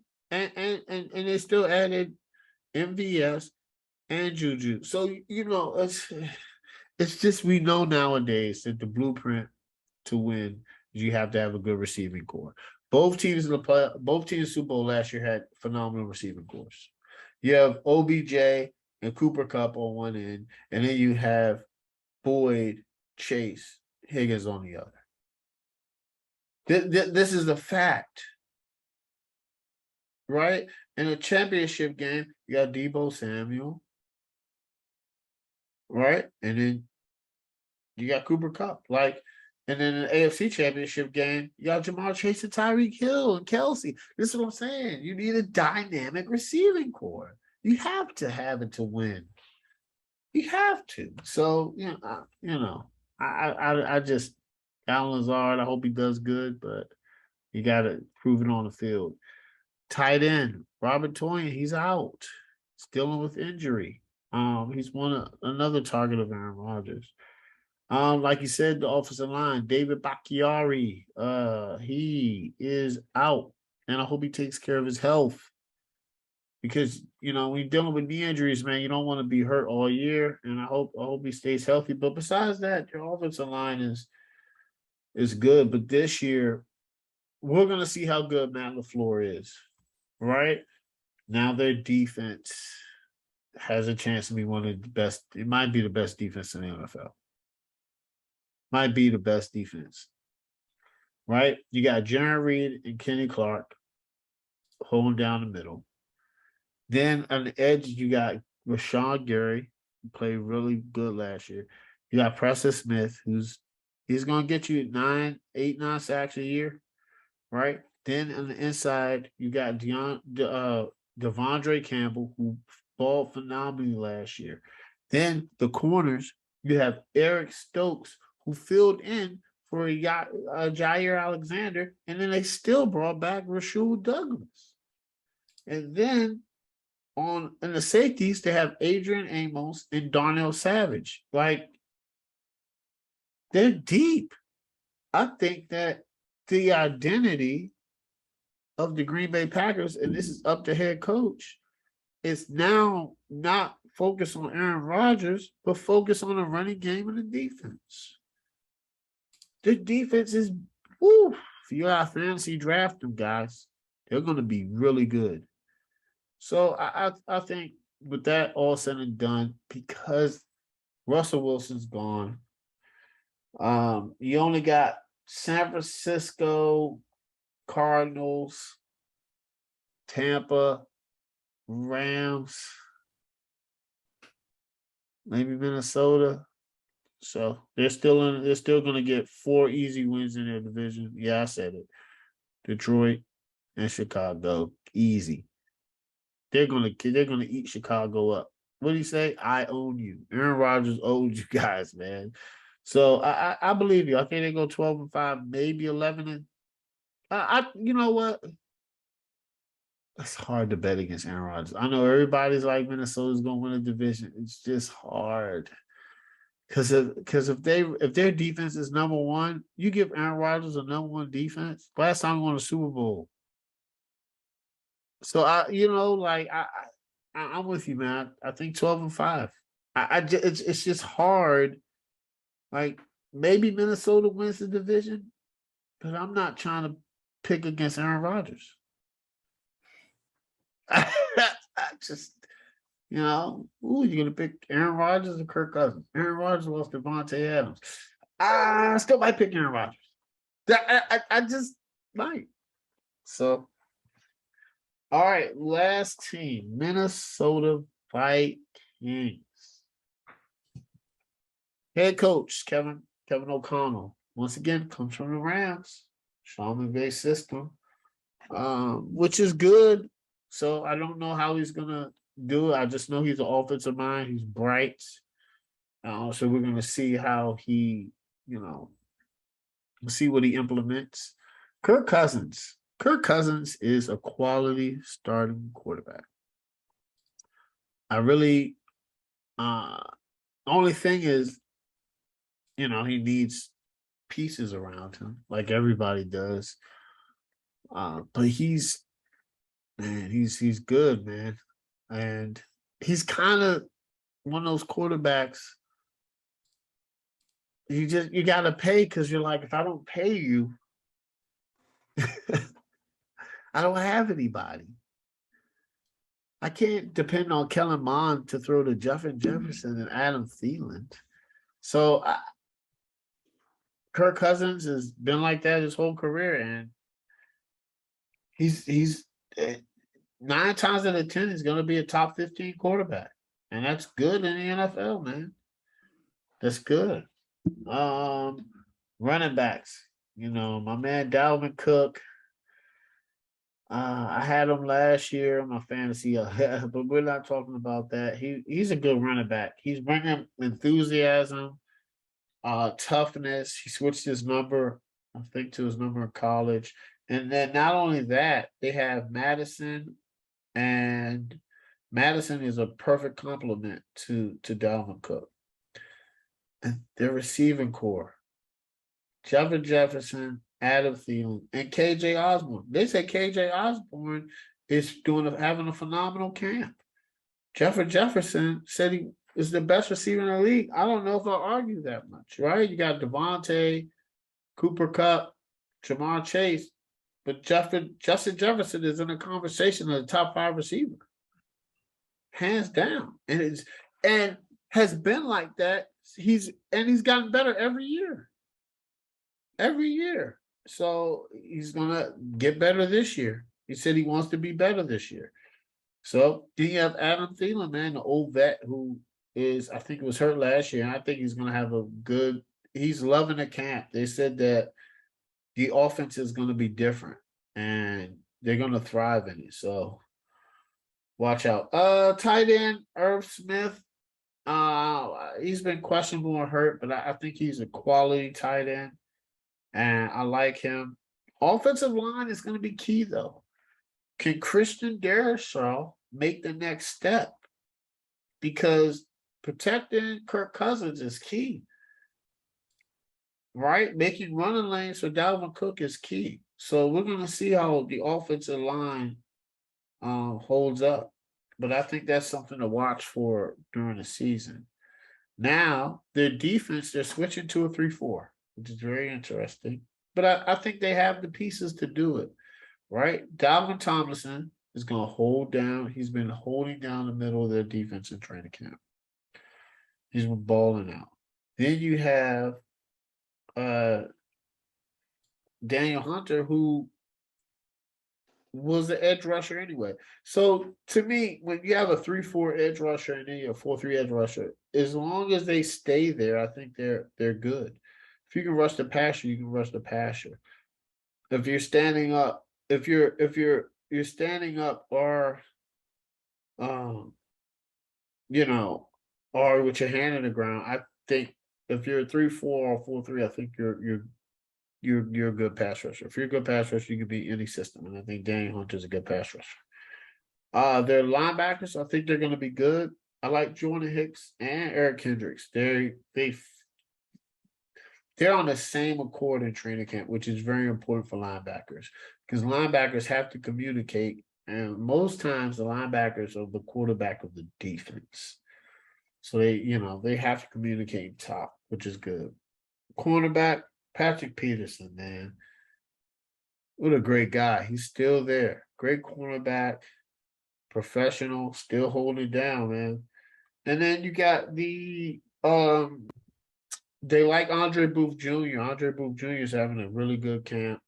Watch out for him on the other corner position. And then you got the safeties, man. Harrison Smith and Lewis Sign, who moved from corner to safety last year. They're having a phenomenal camp. And their defense is looking a lot better than previous years. So I am picking, I think Minnesota goes to playoffs. I do because of the new coach.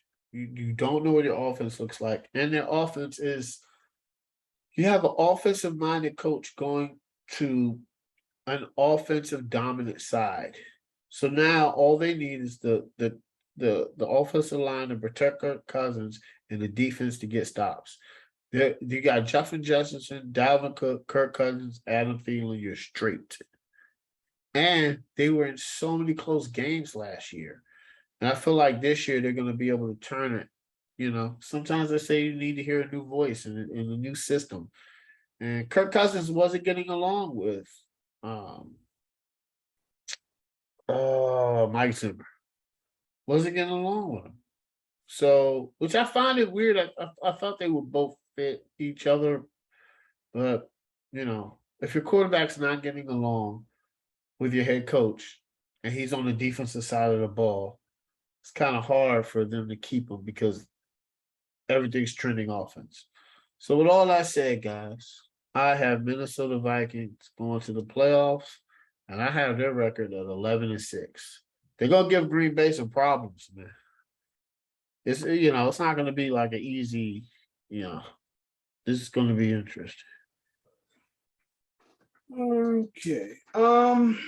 Okay. The Vikings. Kevin O'Connell coming from the coaching tree of his mentor Sean McVay from the Rams.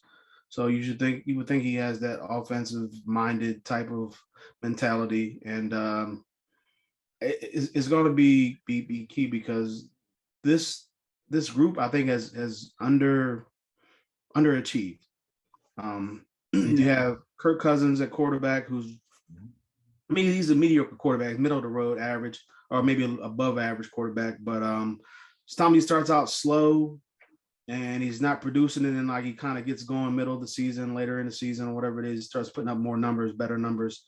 So with the NFC being down, obviously this would be a good time for him to do that. But you don't want to have to do that this year to kind of start slow and then try to pick it up and have your wide receivers tell you to, do more or whatever it is that they were doing a couple years ago with Adam Thielen telling them and Stephon Diggs when he was on the team. So they definitely have talent. They definitely have enough talent, I think, to make the playoffs. And this is, if any year was going to be the year that the Vikings win this division, it's this year with the Packers having to go through. I know they still have Aaron Rodgers, but they don't have any wide receiver. Their best wide receiver, I guess, is Alan Lazard. So you got the Bears and the Lions are still, even though the Bears say it's not a rebuild, it's a rebuild. So they're having to go through their issues as well. So this is a prime time for them to come out and win this division. Obviously, like I said, excuse me, Kirk Cousins, solid quarterback. Can put up big numbers. He's going to have to definitely do that. He has wide receivers. He has arguably the best wide receiver in Justin Jefferson. Obviously, looking at Adam Thielen, who was hurt last year, who was kind of like one of his main go-to guys, one of his better targets that he likes to throw the ball to. He was hurt a lot of the year last year, so now he's going to be back 100%. And it's just one more piece that you have that you can throw the ball to. KJ Osborne gets a little bit more run. He's still young, but him paired with those two guys, especially Justin Jefferson, he's basically unguardable. I think he's already at worst top 5, probably top 3 wide receiver. Top 5, man. Like easy. You can't even go wrong with that. So there's no excuse why. Once again, like last year, there's no excuse why on paper this team can't put up numbers. And the running backs, obviously, Dalvin Cook, obviously the biggest thing for him is to stay healthy. But even if he's not healthy, you still have Madison who can come in, and he's a good spellback. He's a good number 2. He's a good guy that can come in when Cook is out. He can put up numbers regardless. But you rather have Dalvin Cook in there because he's more explosive. He's just a better back. But this offensive unit, if everybody stays healthy, they should put up numbers. They should be one of the top 5, I would assume, offensive teams in the NFL. Irv Smith he's he's okay as a tight end. Mm-hmm. Nothing too special. It's not like they really rely on him to catch, I don't know, 70 passes or anything like that. But he should be somewhat serviceable for this team. The offensive line is okay. Like you said, we're still waiting for Christian Darrisaw to take that next leap. They took him high in the draft, or took him first round, I should say. So they really are expecting big things from him, especially since he's the left tackle. He's like the blind spot guy. So they need him out there stopping anything. So, and Kirk Cousins needs all. I ain't gonna say Kirk Cousins needs all the help he can get, but he does need some help out there to protect him, so he can make some plays with those guys, those dynamic guys that he has out there. On the defensive side looks pretty good. I mean, at least on paper. I mean, you're looking at the linebackers, Hendricks, Hicks, and Smith. Mm-hmm. If you can stay healthy, if Hicks can play like he did a few years ago, and Kendricks usually plays really well anyway. Then you have Daniel Hunter on the front three, or actually I think he's a linebacker as well, as they play at 3-4. So we have Daniel Hunter as well. I mean, I think he can rush the passer as well. Harrison Phillips is solid. Looking at the secondary, the two pieces that you would think of, Harrison Smith and Patrick Peterson, like, I don't know, 5 years ago, they were like the best at their position, or considered some of the best at their position. I think they're still up there in that realm, but they're not the same as they used to be, because they're a lot older. Yeah. So I like the linebackers. I think they're like a top 5, top 3 unit in the NFL if they can stay healthy, at least on paper. Their corner, or their secondary, could be middle of the road just because of the age. I think if Harrison Smith and Patrick Peterson were 5 years younger or 6 years younger, man, this could be one of the better secondaries in the NFL. Yeah. Their 2 best players are just up there in age right now. But I like the Vikings. I like their chances this year, especially because like you said, all the time, like in the NFL, there's always teams that make the playoffs that don't make it the next year, and teams that don't make the playoffs that do. So I can definitely see this team who didn't make the playoffs last year bust through the wall and make the playoffs this year. They definitely have talent on both sides of the ball. They definitely have everything that you would want as far as an explosive offense, and pieces that they got on defense. It should be really good. So I have the Vikings going. I got them at 10-7, but I wouldn't be surprised if they went like 11-6.